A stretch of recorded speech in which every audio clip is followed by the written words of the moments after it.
Good morning, everyone. Welcome back to Blocks and Brains. Last week on Wednesday, we had Chris from KPN on our YouTube channel. Chris has been around the crypto space for years already, and he brings with him a lot of experience. In our conversation, he shared with us where the Kadena Ecosystem stands today, what kind of projects are popping up, how to differentiate quality projects from the bullshit that's popping up. And then he gave us an outlook into the future and what he is most excited about. So Chris has been an amazing conversation partner. And without further ado, let's jump straight into the conversation. Enjoy. Awesome. Hey, Chris, great to see you today. Tell us a bit about yourself and your background in crypto. So I got into crypto around the end of 2017, start of 2018, about 2 months before all the craziness started in the last, big, huge, crazy bull run. And I got into it through my uncle, who decided that he got into crypto earlier. For example, he bought about 50,000 US worth of EOS when it was like 10, 15 cents or something, and ended up selling when it was at its all-time high of like $24, $25 or something like that. So he decided he was going to retire and move down to the Caribbean and live on a boat for the rest of his life, and wanted me to help him facilitate that. So to do that, I needed funds to help him do things. So he sent me a whole bunch of crypto and set me up with my very first crypto wallet. And that was kind of my forte into it. I got to learn how to send and receive transactions, how to even cash out transactions. I was using Bitcoin ATMs way back in the day to buy and sell Bitcoin, things like that. I even used a local guy, like a place. I'm Canadian and I was living near Ottawa at the time. And there was a place in Ottawa where you could you send them your Bitcoin and you could go to their business and pick up cash, up to like a certain amount or whatever, which ended up getting robbed, of course. So like mass men and everything, like the next day after I came one day. Anyhow, that got me into the Digibyte community, which was the first big crypto community I got into. If anyone's been following crypto for a long time, they've probably heard of that coin in the background. It's been around for, I think, going on 8 years now. So it's one of the first, like it's as old as Litecoin, as old as Dogecoin. It's one of those really OG coins. And that got me into the community and the crypto community, which led me to just being part of different communities, and that led me to the company I work for now, which is Eucalyptus Labs, our little logo here. And that was like my forte into crypto. Okay, cool. But quite unconventional, I have to say. So that's obviously a few years ago already, and there must have been a point where you discovered Kadena. Can you tell us a little bit about that and why Kadena? I mean, you're obviously quite invested into it personally, right, with your time. So yeah, give us a little bit on that. Pretty much the same reasons that a lot of people, I think, get into Kadena, was that I was also into Ethereum. I have tons of tokens. I was always using it, and just hated the fact that I was spending, like if I wanted to send $100 in Ethereum, I have to sit there and watch the Etherscan gas station for it to drop way down and then try to send it. And next thing you know, the gas jumps way back up and I got a stuck transaction that's sitting there unless I want to replace the fee and blah, blah, blah. And I just got sick and tired of it. So I started looking around, and I knew I wanted something that was proof of work, knowing that Ethereum was making this shift over to proof of stake, which, I do have a few proof of stake coins. I have one of the most OG proof of stake coins, Redcoin, which, is pretty much has been proof of stake since almost day one. But I wanted to find something new that also had the capabilities that Ethereum had, but was still in its infancy, which pretty much just led me to Kadena. I just started doing, I think just one of the people that I follow in one of the other crypto communities just retweeted, I think, something of Stuart Popjoy's, and just that led me down to, well, who is this guy? And like, what is he doing? And then found Kadena and then got into it and then just kind of went from there. I was just blown away. It was like, okay, like this is something that if more people get their eyes onto it, could definitely be something big. So, it's hard to find those gems in the rough that you think, like there's so many new projects out there. There's over 10,000 crypto coins now, and all these different tokens and all that kind of stuff. It's hard to find those gems that are still in their infancy. So I was kind of just lucky that I found Kadena and decided, usually once I find a coin or a new blockchain that I like, I dive into the community, because the community is a huge aspect and driving force behind all these projects. So that's pretty much what led me here. Mm-hmm. And I mean, obviously, to such a degree that you then decided to even work on a project, right? Because you could have also just invested, right, and wait for the magic to play out. So can you talk a bit about the project? So how it came about, what the background is, what you're actually doing, what you're trying to provide to the Yeah, so KPN is pretty much, the way I see it, is the way I present it is it's like a soapbox for the Kadena community, a place for them to come and be able to present their platform and their projects to the wider community. We had noticed that, like I said, that Manatee Crypto, who started KPN, had built up a rather large following and people were showing lots of interest and everything. So we, as Eucalyptus Labs, which is the parent company kind of now, I guess you could say, to KPN, we kind of stepped in as a team to say, hey, you know, we're here to help you and want to help you guys build the community. We as well are big believers in Kadena. So like we already had that, we already knew about Kadena. So we decided to step in and say, hey, you know, we'd like to jump on board and really help grow this thing and make it become something really big that the whole community and ecosystem could really benefit from. So we jumped on, and we have our own web developers and all that kind of stuff. So we helped build the website and just build out the socials and just become way more active, because it'd become too much for one person to do, especially someone who is younger and has school and all that kind of stuff. You know, it was just seemed like way more workload than it was possible for just one person. So we as a team kind of stepped in and was like, you know, we'd like to help. That's pretty cool and pretty impressive, and also very helpful what you've built so far. And Eucalyptus Labs, what exactly is that company, and was it around beforehand already, or did you set it up with entering the Kadena ecosystem? The Kadena ecosystem is our first forte into this sphere, I guess you could say. We are a fairly new company, but everyone that is on the team has been working together for the past few years as well. Some even working together back almost like over like 10 years up to or so, and a lot of background. You can go to our website, eucalyptuslabs.com, and meet the team, see the bios and the backgrounds on the people. But yeah, we were just a team of people who were already very much blockchain oriented. We had all come from previous blockchain companies and crypto companies before.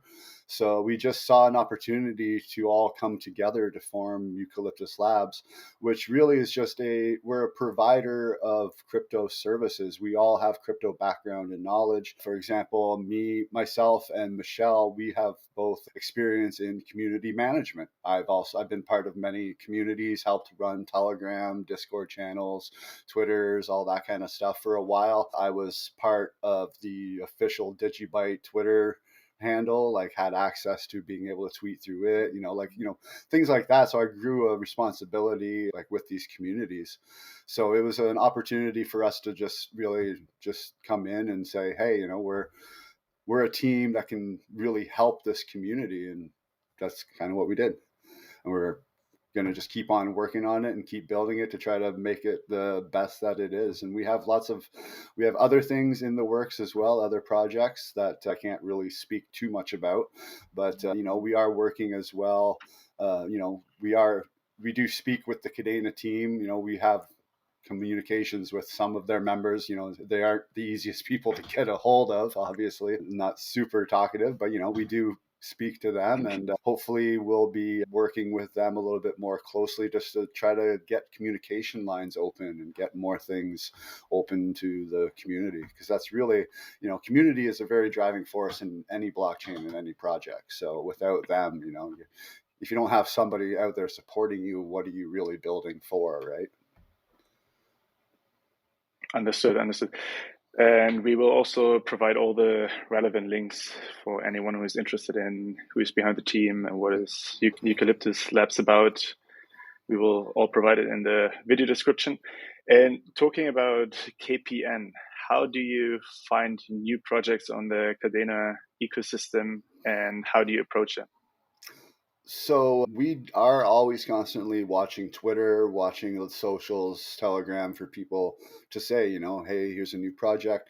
For example, I use TweetDeck, and I have a whole bunch of different columns for hashtag Kadena, just the word, searching the word Kadena. So I'm always following those. So whenever we see a new project pop up, we'll shoot them a quick DM and say, if their DMs are open, and say, hey, we have this website. Here's our form. It's just a simple form that asks basic questions like, the name of your project, your social links, and quick description and brand assets and things, everything that we need to upload your project to our website. Everyone's free to fill out the form and everything. We definitely, like I always tell people, we are an open platform for people to present their projects. Whether or not these projects turn out to be, real legitimate projects or next thing you know, disappear, we have no control over that. We look at ourselves as it is up to the person coming to our website to look at these projects to do their due diligence. We put all the links to all their socials and all the information so that they can then research into these things and find whether or not they want to get involved with them. So, we are just an open platform for people to be able to come and say, hey, I'm building this, come check it out. Right, that makes total sense, right? To have one platform that really provides all the information that there is on all the Kadena projects, and anyone can really build their own opinion around it. And yeah, with that description, you're also taking away some of my follow-on questions. But by the information provided, do you curate it at all, or will you just publish whatever the projects provide? No, I always go and check the social links and things like that to make sure first that we have all the information that we need. For example, sometimes people will send Discord links for inviting their channels that expire. So I always check to make sure things like that. And I will always do a quick vigilant check over. For example, we had one project, I won't name any names or anything, but we had one project apply, and I went and checked out their website and checked out everything. And their art seemed very similar to another project on the Ethereum blockchain. Google image search, just bang, it found it right away kind of thing. So I contacted them and said, look, I found this discrepancy, and I actually reached out to the other project on Ethereum and said, hey, could you verify that this is your artwork?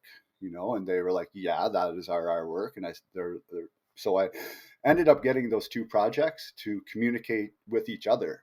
And they actually worked out a deal where the one is going to do a pixelated version of the same kind of art that is way different, but still kind of the same thing, which both parties agreed, okay, that's cool, we like that. So now they've revamped their project and they're going to follow this new route, and now we're going to be re-adding them to the website because I've made sure that things like that are true. But as far as things like meme tokens, stuff like that, the best I can do is make sure that their Telegram or Discord or something isn't full of bots or isn't really scammy looking, not posting a bunch of weird links and things like that. But besides that, there's not much really other research I can do into that. I can't really dive into their smart contracts or things like that. I don't have that much time to be looking that deep into projects. So that's why it's always, like I say, it's always up to the user to make sure to do their due diligence and, invest accordingly. Well, it seems like you're doing at least some high level diligence, right? And I think that's also very important, and maybe still only possible because Kadena is still a fairly small ecosystem, right? So there's only a bunch of projects that are active right now and a bunch of upcoming ones, but obviously those times will change as well as soon as the ecosystem grows larger. Where do you see the Kadena ecosystem at the moment? So what's the status quo of the ecosystem, and in terms of what projects do we have a lot of, and what do you feel like is missing? Because you already have some experience on other blockchains and in other ecosystems. Well, right now I feel what's really missing is the documentation, but I know the Kadena team has been working on that just so that people can do more than just simple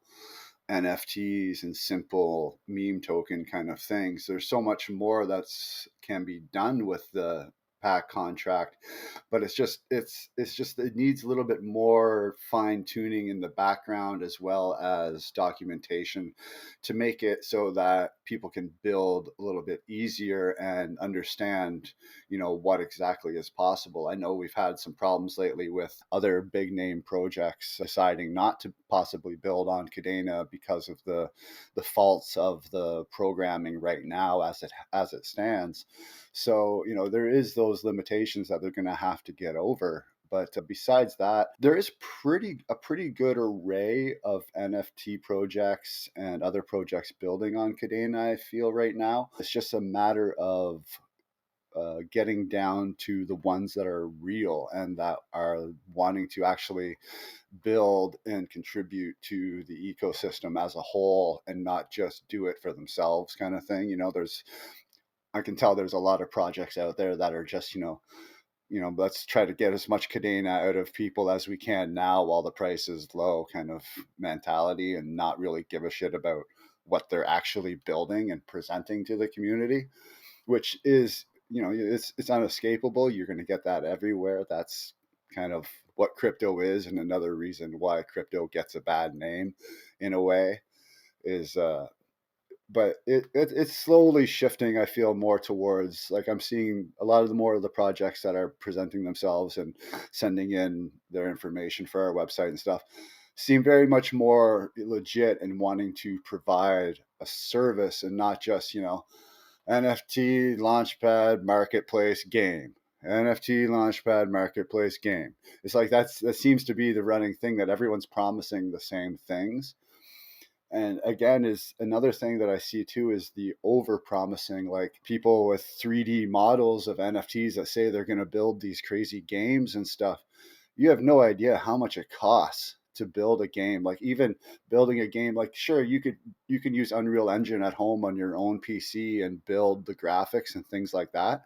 That is a very, very, very small percentage of what is involved in building a video game as a whole. These games cost minimum 500,000 to $1 million US to pay developers, sound, artwork, like it's a huge thing. And the blockchain part of integration of video games is very small.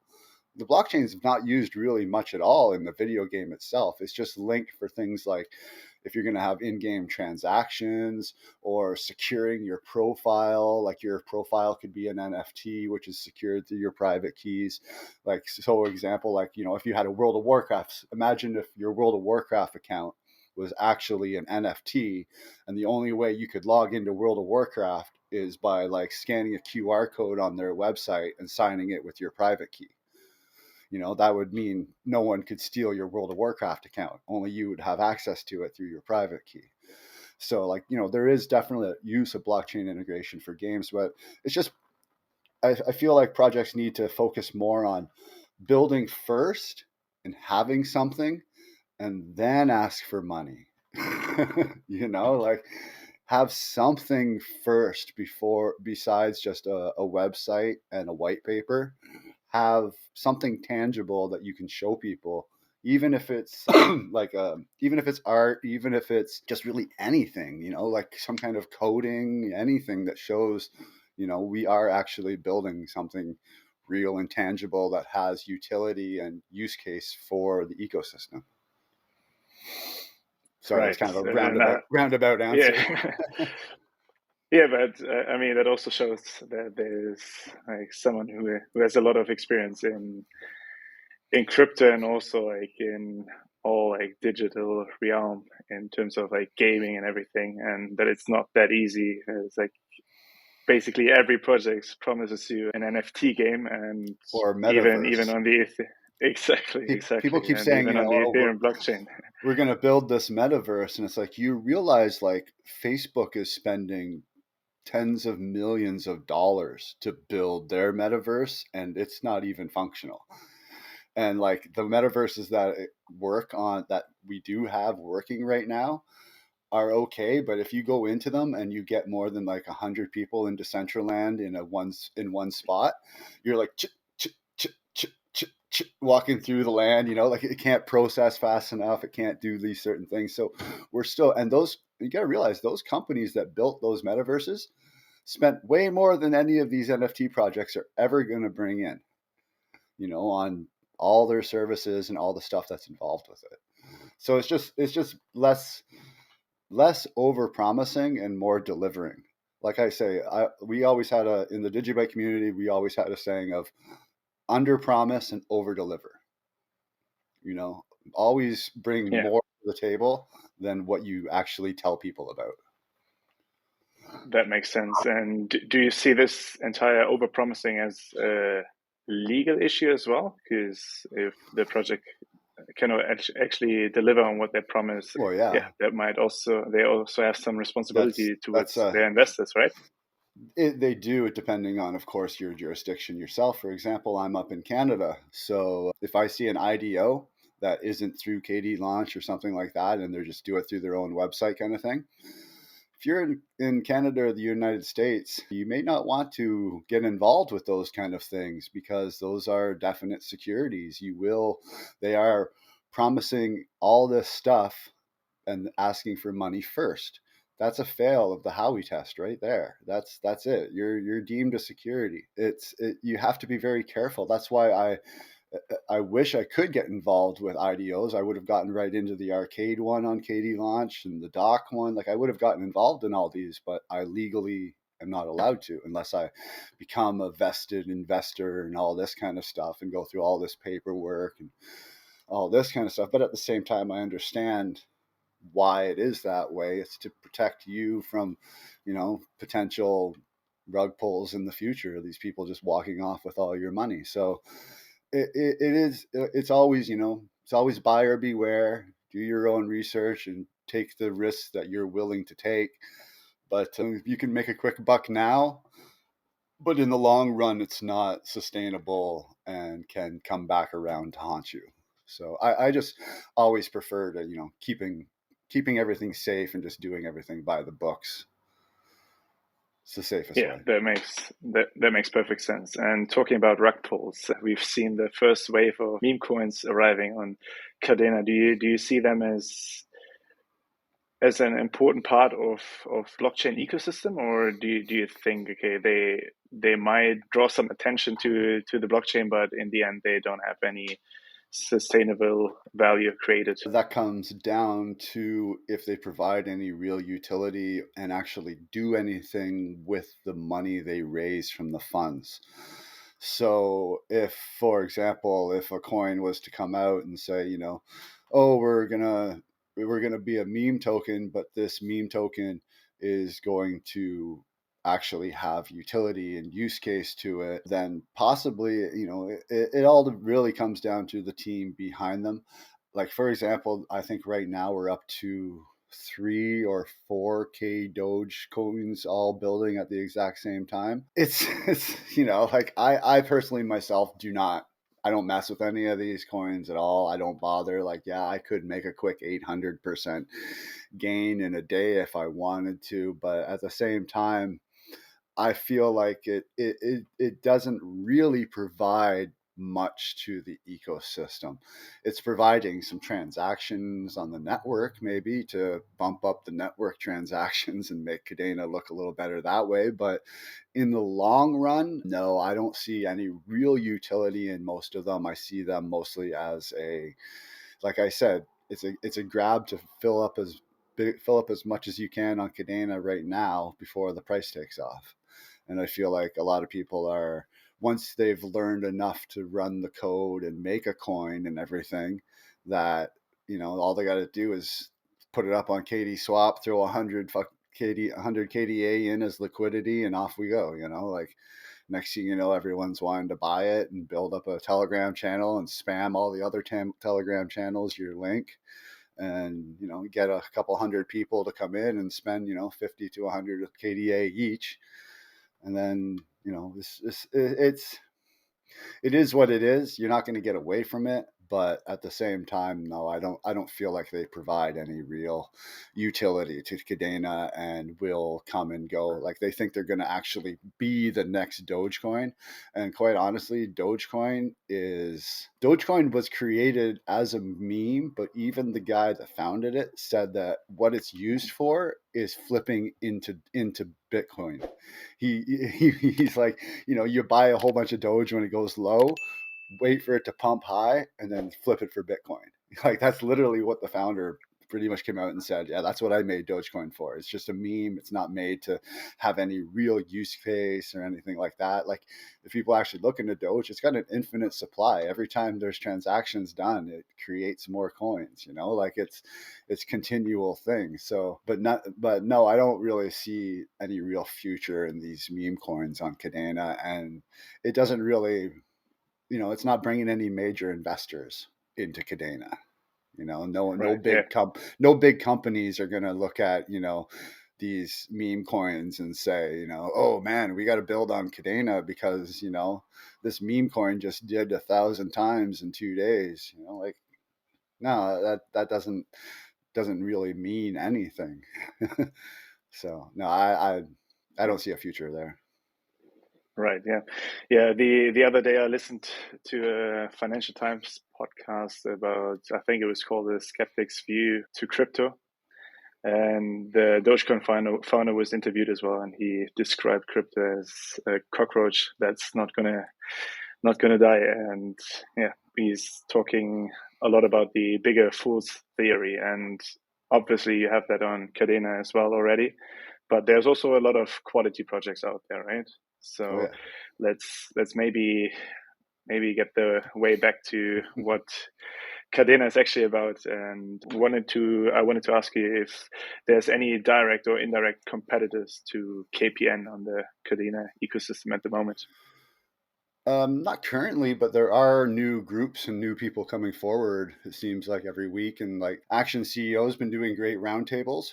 So that's one that I feel has been doing really well. There's other, like, I forget what their names are and everything, but there's other Twitter accounts and things like that have been kind of doing the same thing we are, tracking tracking the different projects and spreading the word about them and everything, but not really in the broad sense that we're doing of hosting the AMAs, having the calendar, having the project links and things like that.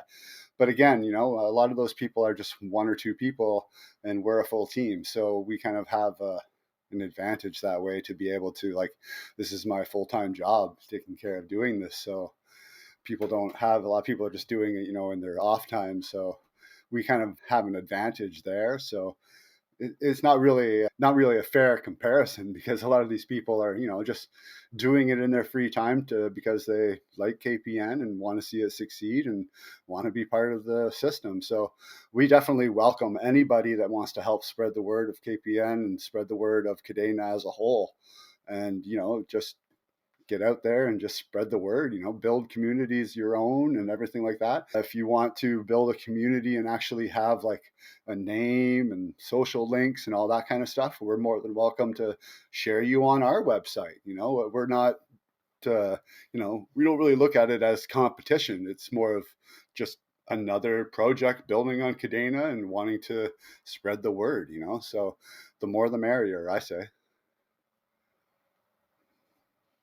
Fair enough, and I think that also just contributes to growing the ecosystem in total, and then you're gonna have like a wider reach in the end. And we have the Kadena team itself issuing the Kadena grant. So there's been a couple of projects selected already that have not been community driven, but they seem to be, let's say, more professional than some other projects that have been around for longer. Do you have specific collaboration with the Kadena grant projects, or do you approach them individually as well? And what do you think of the projects that have been selected so far? We are in talks with them about certain things. I don't know how in detail I can go about that. It's more through our Eucalyptus Labs that we're doing the the grant funding and things like that. They did talk about it a little bit in the article when they released, saying, these are the people that we're giving the grants to and everything. More as far as specifics, I can't really dive too deep into that. But as far as the projects that they are funding, I do understand, them wanting to lean more towards the vetted corporate type things, because they have the reach, they have the power, they have the teams and the money to actually build and follow through on these grants, and there's less chance of the money just going into the ether and disappearing. So I'm sure that they will take a chance on more bigger projects, like once they actually show themselves. Like, for example, a good example of that is KD Launch. The guys from KD Launch built themselves up from the very bottom, built their own platform and built everything up. And they now have a very working product. They have KD Swap. They have two working products, really. And, they're a good example of individual community project that would be very great for a grant. And I could see the Kadena team very much wanting to work with people like that, because they're showing that they're in it for the long run. They're not just building something to get in and get out. So I would like to see them branch a little bit more out into that realm and a little bit more community driven. But I also understand their want to stay with the safer ground. Yeah, thanks for that, and I totally agree with you on that. And I think it's also very important that there's something coming from the Kadena team itself, and also some verification of the projects and more like serious money, so to say, right? Yeah, the Kadena team needs to work a little bit more on their communication, but I feel like they've been just a dev team for so long. They never really did marketing. They never really did any of that stuff. So, but they're slowly building out that team, I feel, and hopefully they'll get a good community manager and a good team behind that will be able to portray and be that communication between the community and the team themselves. So hopefully that gets better in the future. But it is what it is right now. There are a few people who are very open in the community, and there are a few different channels through Telegram and Discord that you can usually find them. Like the Kadena Discord is fairly good. The Kadena Telegram is okay on some days, but there's other channels too that you can find them through. But yeah, communication is definitely lacking. But it's more than you're going to get from a lot of other chains. Like, I don't know too many chains where the actual main devs are actually even communicating at all in the way that they do with the community. Like, they do a lot of AMAs and speaking with other people, and like, individual team members will do AMAs with other people. So they are out there and doing stuff. So, but yeah, hopefully in the future that opens up a lot more and they're able to build out on that. Yeah, maybe to jump in on this, I saw an interesting tweet yesterday. I forgot who wrote it, but somebody was commenting on the flux flippening of KDA. And so their point was that they are basically they have their marketing on point, right? And so like in the end, it's a matter of what priorities you have, of course. But I once had a manager that said, do good things and talk about it, right? And so of course it always gives a boost, right? And with more excitement about a project, more opportunities arise, right? And so I mean, I'm very, very friendly to this hacker approach, right? And building in the dark, and I have a lot of sympathy for this. But yeah, there's there's also for people need to know about good things happening, right? And so yeah, I guess that was kind of an interesting point that I thought about just yesterday, because there are some people that are so deep into Flux and Kadena at the same time, right? And then actually drawing this comparison is, yeah, at least an interesting observation to me. I think too, a lot of the flux flippening happened because Ethereum miners are looking for new homes, right? If you look at the hash rate for Flux and the price rate as it went up, they went almost in tandem. the hash rate started going way up and the price kind of went along with it. So I think that was also a big thing because, people can't be flipping their GPUs over to mine Kadena. That's just not an option. I think that's a lot of what happened there. But at the same time, yeah, Flux is on point with their marketing. They're out there, they're pushing it. So yeah, the Kadena team could definitely take a note from them and, maybe follow in their footsteps a little bit more.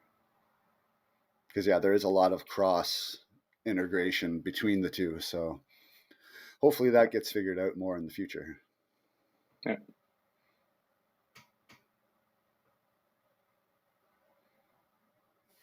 All right. So I actually wanted to come back to a few things that you already talked about. So you mentioned that you're an open platform for projects, so basically a place for them to present themselves. And I actually wanted to get back to the whole issue of malicious projects, and which you're completely right. It's just a natural thing to happen, right? It's human. And at the same time, though, we all know that any single poor player has a major drag on the ecosystem as a whole, right? So once you have this, there's just another data point that is basically adding to the reputation of, there's scammy stuff going on, right? And I mean, I don't want to hate on Solana, but that was, for me personally, the reason why I never really got so deep into it, knowing that there are some proper projects, but the share of stuff, especially in the NFT space that I ran into, that were just obvious no-go zones for me, was just a little bit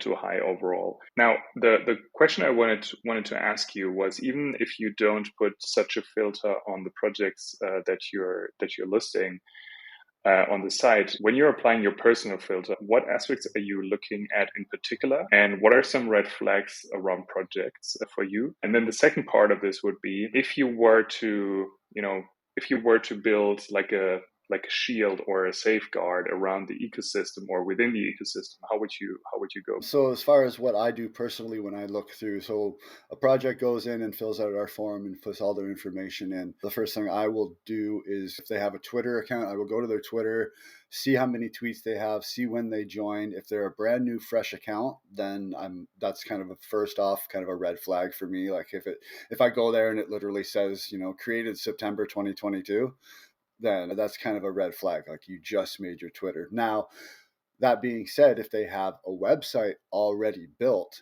and the Twitter, I could see that maybe they built the website first because that's more important than the Twitter. So that maybe make me ease a little bit. But another thing I will all automatically do is download their images, download their profile pic and their background banners on their Twitter profiles and the images they send us to upload to our website, and Google image search those and see if there's any similarities to any other NFT projects and things like that. Google Image is quite good at that kind of thing, and we'll find right away anything that looks anywhere near similar to the same.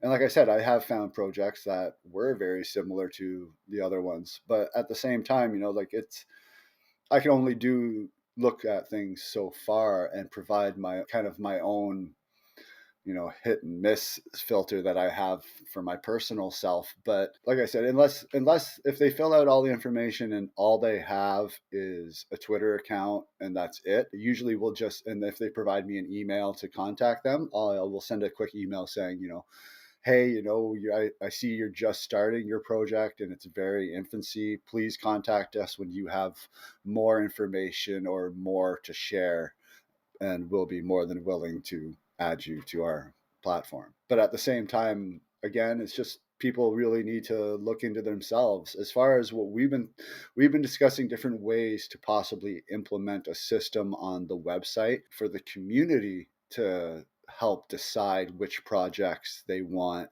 to see go up and things like that. Possibly like an upvote system like Reddit has possibly for the projects. So, if you really like if you think the project's good, you could go and upvote it, like a thumbs up, thumbs down thing, possibly something for the community to voice their concerns. But at the same time, we don't want it to be something that people can abuse. We don't want someone going and, hey, going into their Telegram and telling 1,000 people to go spam the upvote on our website just to get their thing pushed up in the listings, right? So it's we've been discussing that of ways to try to maybe come up with like a way of the community itself can filter out what's good and bad. It would be nice to see a community team of trusted projects maybe come together and be that vetting system of, you know, a project submitting their information to them. Like if you're a meme coin, maybe you have to submit your contract before you ever launch for someone to look over and make sure that it's not malicious or anything like that. But as far as we go on our website, like I said, I usually do a quick look over to make sure everything looks legit and there isn't no automatic red flags. And if there is, then I will message the projects and say, hey, you know, could you maybe explain a little bit more about why this is this way, or why you have made this decision, or something like that before actually adding them? We add new projects to the website every Tuesday, so it gives me a week to go through the people who submit and, you know, look things up. And yeah, usually people are fairly good about it. Like, but you know, it always comes down to make sure you always do your own diligence on anything that we list. Like I says, like right in our Telegram, and there's a disclaimer on our website, right? That, you know, everything listed here, you know, is, we are not responsible for what happens to these projects. So make sure you always do your own due diligence and never invest in anything that you have. The moment you have one feeling, one hint of doubt, walk away. That's the safest thing to do in crypto. The moment you have one feeling of this doesn't seem right, just walk away. It's not really worth your time and effort to go much farther at that point, I feel. Man, that takes a lot of projects off my list. Yeah. Yeah, Okay. it's a wild west. It's the wild west out there, you know, until real regulation and things step in, which I don't see happening until we see a more collapse of the financial system as it is now, like the fiat system. Once it gets strained a lot more and crypto becomes, you know, more necessary in an actual financial system of the world, then I could see things definitely ramping up and a lot of these bad actors being pushed out of the sphere because they won't be able to operate anymore. But until then, you know, you definitely have to do your diligence and do your research and make sure they have, you know, that the project founders have their names and their faces on their websites, have LinkedIn's, things like that, you know, like things that you can follow up on if things go bad. I've been in the NFT sphere now for over a year and a half or so, through two different networks now. And man, like on the Elron network, that was the last one I was on before coming over to Kadena and getting involved with their NFTs and stuff. And I'm just watching now, you know, the NFTs I have in my wallet, just the projects just disappear, Discords be erased, Twitters be erased, you know, and it's sad to see, but it is what it is. You know, you take that is the risk that you're playing when it comes to crypto. It's a speculative asset, and you are speculating that it'll do good and not just disappear on you. Yeah. Okay. So You much could always about the buy, bad side of it. Sorry, go ahead. and you could always buy silver and gold if you're that worried about things. They're always safe. Just So buy real physical stuff. Don't buy paper, silver, and gold. Buy physical coins. Never paper. what is your take on what the best projects are in the space that you're seeing right now, or that you've discovered? Can you give us your top 3 to 5 maybe? Sure. Well, I really like the stuff that the guys at Mock are doing, mostly because they're not trying to produce something that isn't realistic. Like, even they've said, you know, we're sticking with 2D because 3D is just too intensive. You know, it costs too much to make that stuff. You know, we have a team that's capable of doing this, and this is what we're going to do. And they seem to so far have been coming through with everything that they've said they're going to do. Now, people are all like, you know, oh, they're taking forever to do it. It's like, well, these things take a lot of time to build, you know, like it's not just throw together together in a couple months and here you go. If they were to do that, it would be very shoddy and have lots of problems and bugs and stuff. So it takes time. So I really like Mock. They've been great and also great for the community. Again, Alfonso and the team at KD Launch / KD Swap, they've been great. They are really helpful to the community and everything, and also providing two very well set up and needed platforms. The guys at DocuShield and building Mintit, I've always firmly believed that what DocuShield is doing is what NFTs should be used for, securing information. That is one of the use cases that will take NFTs from, the stupid monkey pictures into the real world use cases that governments and institutions will see as real value to their businesses.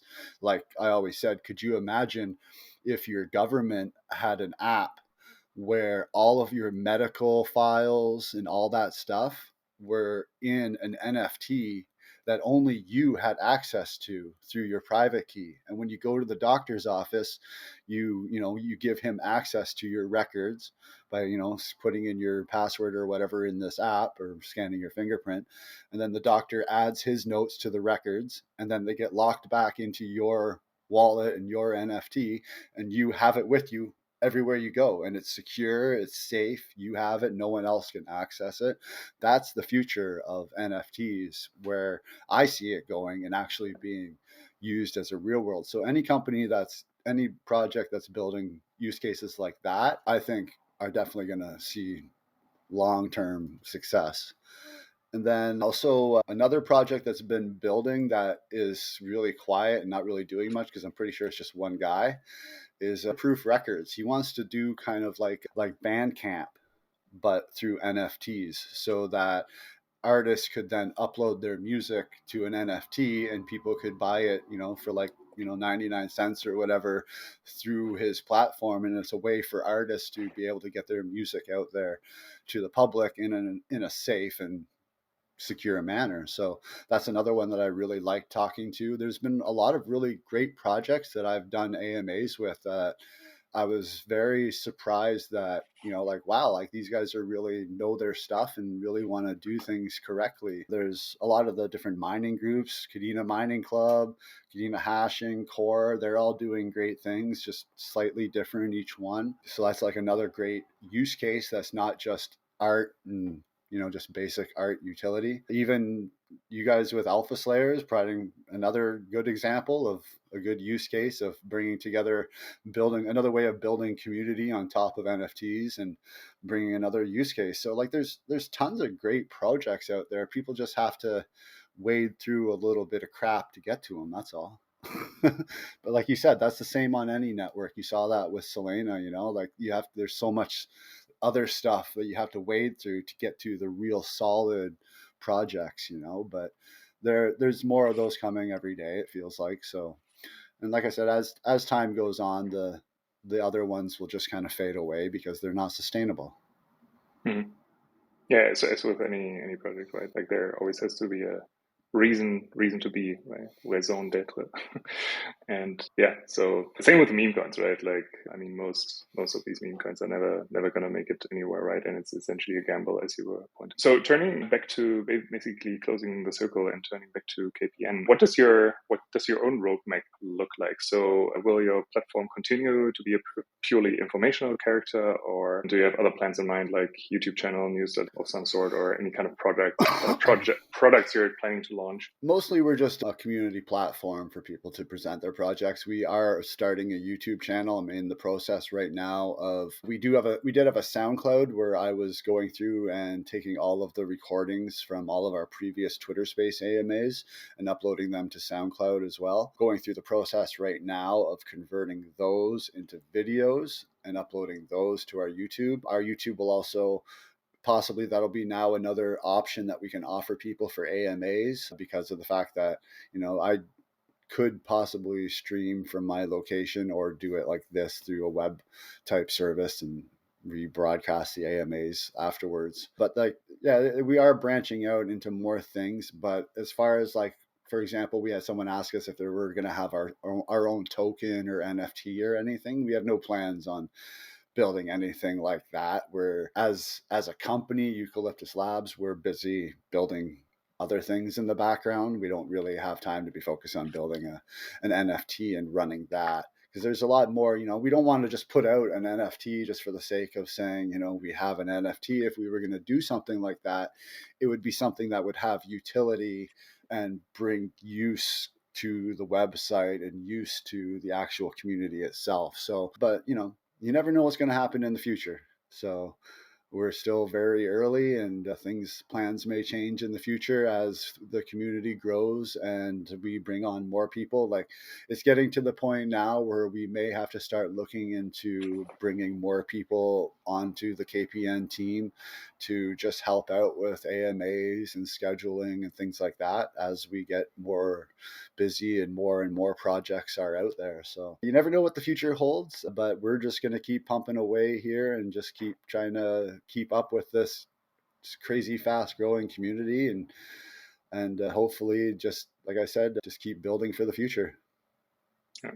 What a way to close this conversation. Yeah, nothing to add. Amazing, Chris. Thank you so much for being with us today and sharing your thoughts. And really looking forward to what you guys are doing, how you're gonna grow your activities, and also love how you're supporting projects from the very beginning on. I mean, we've seen this firsthand ourselves, and on a few other projects as well. So yeah, super appreciative of all that, and yeah, excited for the future just as you are.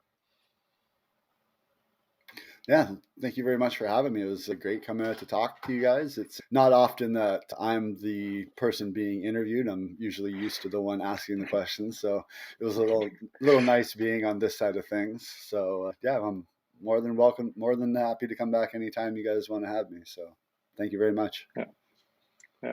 Awesome. Yeah, thanks also from my side. This was an amazing conversation.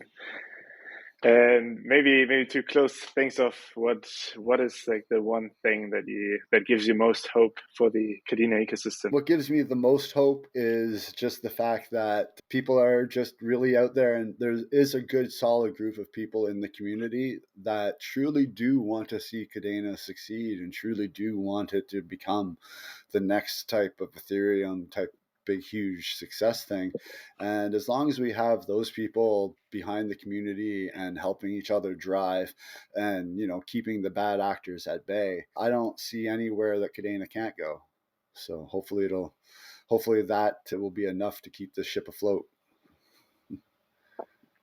That sounds optimistic, and in my ears also very realistic. So let's hope the best. Yeah, thanks for being here today. Of course. Thank you.